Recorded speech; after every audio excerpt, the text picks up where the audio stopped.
Bonjour à tous et bienvenue, vous regardez 6 minutes chrono, le rendez-vous quotidien de la rédaction de Lyon Capitale.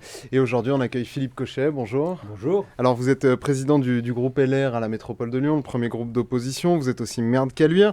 Et on vous a invité pour parler du réseau de transport en commun, le réseau TCL, puisque depuis la rentrée, le réseau qui est piloté par le Citral, lui-même piloté par la métropole de Lyon, connaît une série de dysfonctionnements, des pannes à répétition sur la ligne B du métro. Et puis jeudi dernier, une panne générale sur toutes les lignes que vous avez qualifiée d'apothéose dans ce cauchemar. Vous pointez la responsabilité de la majorité écologiste. En quoi ils seraient responsables de ces pannes sur un réseau qu'ils n'exploitent pas eux, hein, qui est confié à Keolis? Alors tout d'abord, je suis président du groupe qui s'appelle la Métro Positive, qui regroupe la droite, le centre et la société civile. Et pour répondre à votre question, en fait, si vous voulez, ça n'est pas une panne qui arrive d'un seul coup. En fait, on sent une dégradation progressive du système, et ce déjà depuis le mois de juillet, hein, donc où on a pu s'apercevoir que le métro subissait un certain nombre de pannes de manière assez régulière. Vous savez qu'il y a un organisme qui gère le métro, qui s'appelle maintenant l'AOMTL, l'ex-Citral, dans lequel l'opposition ne siège pas, d'ailleurs par la volonté du président de la métropole de Lyon.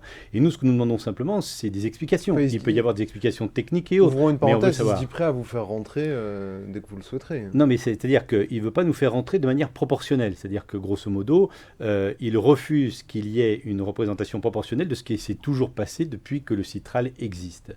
Donc, ceci étant, ce que nous demandons, simplement, il peut y avoir des problèmes par rapport à un fonctionnement d'un équipement. Ce que l'on veut, c'est simplement des explications.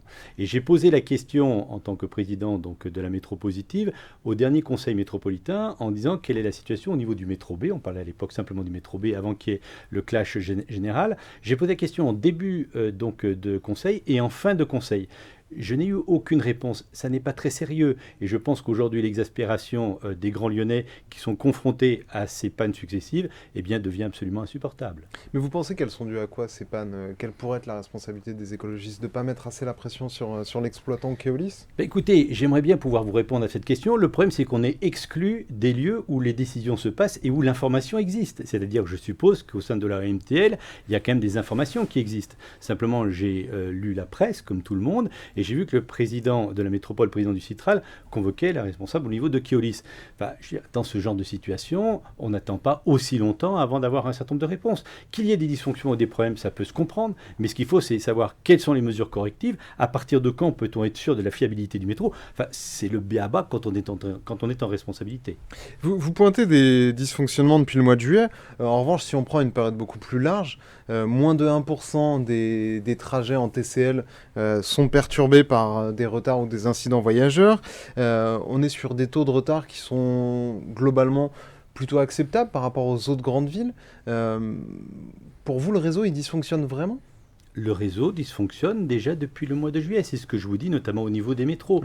Et ça permet également d'insister sur un fait, c'est que dès que le métro s'arrête, l'agglomération tousse fortement. Ce qui veut dire que les équipements de métro sont nécessaires, ceux qui existent aujourd'hui, mais ceux qu'il fallait construire pour demain et après-demain. C'est-à-dire qu'aujourd'hui, on s'aperçoit que dès l'instant où le métro est en rade, et en l'occurrence l'ensemble des lignes ont été en rade, toute la ville et l'agglomération est bloquée. Ce qui veut dire que le meilleur moyen de transport reste quand même le métro. Il faut bien sûr le fiabiliser, mais il faut surtout faire en sorte de pouvoir prolonger et faire des extensions de lignes telles que nous l'avons présenté avec un vrai plan métro à l'échelle de la métropole de Lyon. C'est le meilleur moyen de déplacer le plus grand nombre de personnes dans un délai le plus court et surtout avec une fiabilité généralement assumée. Et vous croyez pas aux orientations prises par les écologistes sur le plan métro, qui consistent plutôt à faire des tramways semi-enterrés ou des métros aériens, ça dépend de comment on regarde les choses. Vous y croyez pas à leur orientation? Bah, Parce c'est-à-dire, qu'ils veulent quand même les développer, les transports en commun. c'est-à-dire que j'ai pas bien compris. Il y a eu une grande consultation qui a été faite. On a assisté, moi, à titre personnel, à pratiquement toutes les réunions qui sont passées sur la consultation sur le métro. Et la conclusion du président de la métropole, président du Citral, président de l'AOMTL, a été de dire finalement, il n'y aura pas de métro. Ça n'est pas sérieux. On ne peut pas, je dirais, arriver à consulter les gens qui, majoritairement, étaient notamment assez favorables pour le métro, pour finalement dire, non, il n'y aura pas de métro, on va faire des tramways. Le problème du tramway, c'est que tout d'abord, la quantité de personnes transportées est nettement moindre. Deuxièmement, on sait bien que la fiabilité dans le délai de transport n'est pas toujours aussi simple que cela. Et surtout, troisièmement, la volonté pour eux est de dire, voilà, on va pouvoir inaugurer une ligne donc, de tramway, alors qu'une ligne de métro, effectivement, il faut 2, voire 2 mandats et demi pour pouvoir en sortir une. Mais par contre, je pense que quand on est à la tête d'une métropole, on doit réfléchir non pas simplement à aujourd'hui ou demain, mais à après-demain et après-après-demain. Une des grandes évolutions prochaines, c'est un peu technique, mais qui va concerner le réseau TCL, c'est le futur marché pour attribuer le réseau à un gestionnaire. Actuellement, c'est Keolis. La métropole envisage de l'allotir, c'est-à-dire de diviser.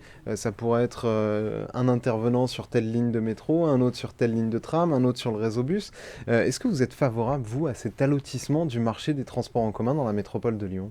Moi, je n'ai aucune position de principe sur telle ou telle chose. Ce qu'il faut, c'est que ça marche. On s'aperçoit quand même qu'aujourd'hui, le fait d'avoir un seul opérateur permet de suppléer ce genre d'événement. C'est-à-dire que s'il a fallu suppléer l'arrêt des métros, l'opérateur a tout de suite mobilisé les bus. Si demain, il y a un gestionnaire qui s'occupe que des bus, un autre qui s'occupe que du métro, il va falloir à un moment ou à un autre que dans des situations extrêmes, il puisse y avoir une rapidité d'intervention. Après, vous savez, il y a la volonté de remettre en cause beaucoup de choses, en particulier sur un autre domaine qui est le domaine de l'eau. Si on fait mieux pour moins cher, pourquoi pas ? Aujourd'hui, ça n'a pas encore commencé, on sait que ça coûte plus cher au niveau de l'eau. Donc il faut quand même s'interroger sur la solidité d'un certain nombre d'orientations que semble vouloir prendre la présidence de la métropole aujourd'hui. Merci beaucoup Philippe Cochet d'avoir répondu à notre invitation et à nos questions. Moi je vous retrouve très bientôt pour une autre édition de 6 minutes chrono. Au revoir.